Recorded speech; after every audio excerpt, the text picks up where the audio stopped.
Welcome to the video on installing Snyk CLI using npm. So we have our Alpine OS set up to do this demonstration. We know this is Alpine, but if you don't know what OS you're running, you will always do this command real quick to prove that it's Alpine. The first prereq for installing Snyk CLI is that we have to install libstdc++ on Alpine Linux. On other Linux platforms, you don't have to do this, but for Alpine, you do. So it would be, to install that, you would probably just run apk add libstdc++. Installs the package.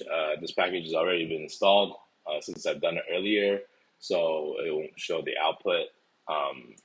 Going back to the next prerequisite, we also have to have Node version 12 or later.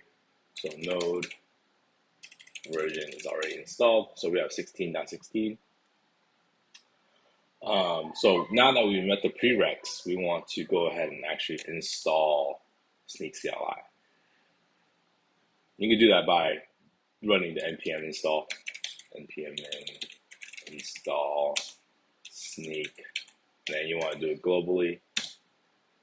So bam, there we go. We have Snyk CLI installed, and you can check the installation by doing version. So we have Snyk CLI installed.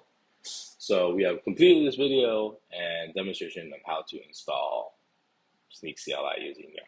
Thank you.